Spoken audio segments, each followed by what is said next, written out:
नमस्कार, आप देख रहे हैं केलांचल टाइम्स और मैं हूं आपके साथ सपना ठाकुर। आइए रुक करते हैं अहम खबर की ओर। अमात जाति सम्मेलन से समान समारोह का भव्य आयोजन आज सिमराही बाजार के एक निजी होटल परिसर में किया गया। कार्यक्रम में मुख्य अतिथि के रूप में केंद्रीय गृह राज्य मंत्री नित्यानंद राय और पीएचईडी मंत्री नीरज सिंह बबलू भी शामिल हुए, जिसका भव्य स्वागत किया गया। इस मौके पर आगत अतिथियों ने स्वर्गीय छियांतर राय के तैल चित्र पर पुष्प अर्पित कर उन्हें नमन किया। कार्यक्रम में वक्ताओं के द्वारा अमात जाति को समुचित रूप से राजनीतिक भागीदारी मिले, इसकी मांग उठाई गई। वक्ताओं ने कहा कि आज़ादी के बाद से अब तक इस जाति के लोग संवैधानिक पद पर नहीं हैं। कहा, विगत दिनों में आयोग का गठन किया, लेकिन सरकार ने इस जाति को इसमें भी अपेक्षित किया। कहा कि भाजपा का मूल मंत्र है सबका साथ, सबका विकास और सबका विश्वास। इसके बाद यही जाति क्यों उपेक्षित रह जाता है। हालांकि इस मौके पर मुख्य अतिथि मंत्री नित्यानंद राय और नीरज सिंह बबलू ने कहा कि केंद्र की सरकार का मूल मंत्र सबका साथ, सबका विकास और सबका विश्वास है। कहा कि सरकार द्वारा सबों का सम्मान किया जा रहा है और आगे भी किया जाता रहेगा। साथ ही ये भी कहा कि समय आ रहा है, आप लोग सरकार का साथ दे रहे हैं और सरकार भी आने वाले समय में आपके लिए जरूर कुछ करेगी। कार्यक्रम में बड़ी संख्या में अमात जाति के लोग शामिल हुए।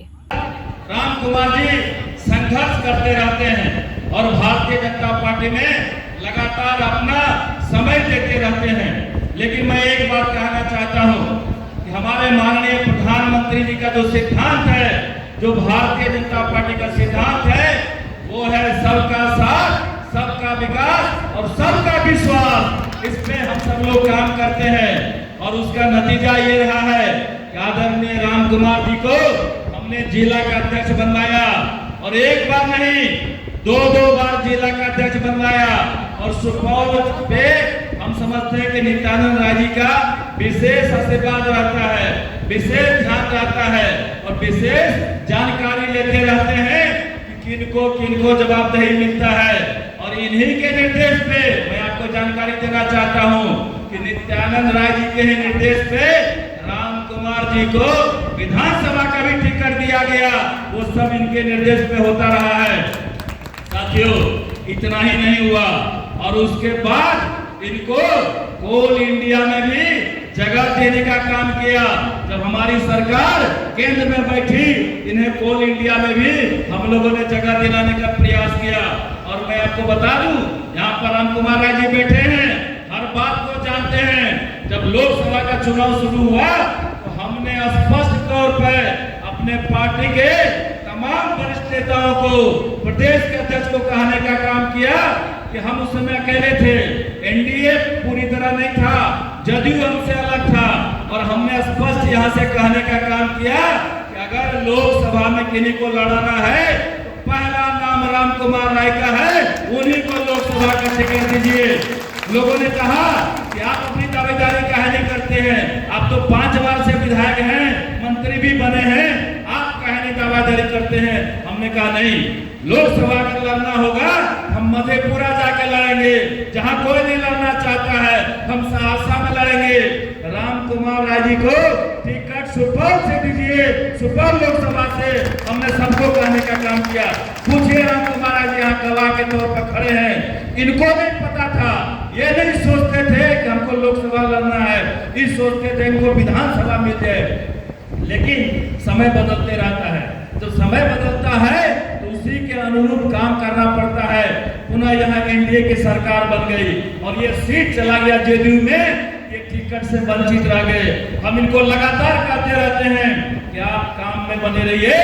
और भारतीय जनता पार्टी एक ऐसी पार्टी है कि एक कार्यकर्ता का सम्मान करती है और सभी समाज के लोगों का सम्मान करने का काम करती है। जो कार्यकर्ता पार्टी के लिए काम करेगा, जो पार्टी में समय देगा, उसका का यह सम्मेलन हो रहा है। यह सम्मेलन कोसी, सीमांचल, मिथिलांचल, समस्तीपुर, सीतामढ़ी, कटिहार, पूर्णिया सभी जगह के यहाँ मुख्य गणमान्य लोग आए हैं। सभी लोग अपने मांगों को रखे हैं। आज़ादी के बाद से इस जात के लोग अभी तक संवैधानिक पद पर नहीं हैं। यह मांग अपने भारत सरकार के केंद्रीय मंत्री आदरणीय श्री नित्यानंद राय जी के पास रखे हैं। आज इस जात को जो स्थिति है, अनुसूचित जात में सभी जात का मंत्री भारत में, जैसे पासवान का मंत्री भारत में केंद्र सरकार में भी है और बिहार में भी है, चमार का मंत्री भारत सरकार में भी है और बिहार में भी है, मुसहर का मंत्री भारत सरकार में भी है और बिहार में भी है, लेकिन अमात जात का एक भी आज पूरे बिहार में संवैधानिक पद पर नहीं है। विगत दिनों में आयोग का गठन हुआ है, इसमें भी इस जात को उपेक्षित किया गया है। आज यह जात बिहार के हर विधानसभा में बहुलतम स्थिति में है और निर्णायक स्थिति में है। किसी भी विधानसभा में देखिए यह जात 35,000 40,000 की संख्या में है, लेकिन और जाति का सम्मान होता है, जबकि भारतीय जनता पार्टी का मूल मंत्र है सबका साथ, सबका विकास, सबका विश्वास, और सबके विश्वास में सिर्फ यही जाति उपेक्षित क्यों रह जाता है और जाति उपेक्षित क्यों नहीं होते हैं। यही हमारे जाति के मन में वेदना था, जो और जाति को बुला करके सम्मान किया जाता है, जबकि हम लोग भाजपा के वोटर हैं, कोर वोटर हैं और एनडीए को वोट देने का काम करते हैं, लेकिन हमारे जात के साथ उपेक्षा क्यों। हमको भारतीय जनता पार्टी 2 बार अध्यक्ष बनाया, हम अति पिछड़ा मोर्चा के भी अध्यक्ष थे, चुनाव भी लड़ाया। इसके लिए मैं आदरणीय पार्टी को और पार्टी के शीर्ष नेतृत्व को सम्मान करता हूं, जो आपके द्वारा इस जात को स्थान मिला। लेकिन गठबंधन, मैं मानता हूं जो गठबंधन है, लेकिन गठबंधन में आप ही तो श्रीमान अपने पार्टी के कार्यकर्ता को उस पार्टी से भी टिकट दिलाने का काम किए हैं, तो फिर अमात के साथ ऐसा व्यवहार क्यों नहीं आप सोचते हैं जो अमात को भी कहीं से लड़ा दें। आज क्यों हर जगह उपेक्षित है।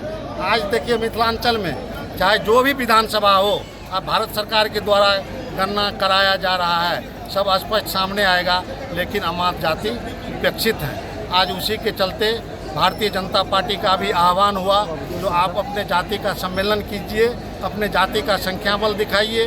उसी के निमित्त आज यहाँ सभी लोग उपस्थित हुए हैं अपने मांग को रखने के लिए, और माननीय केंद्रीय मंत्री श्री नित्यानंद बाबू के संबोधन को सुनकर सभी आश्वस्त होकर यहाँ से जा रहे हैं। ऐसे तमाम खास खबरों के लिए देखते रहें कीलांचल टाइम्स। नमस्कार।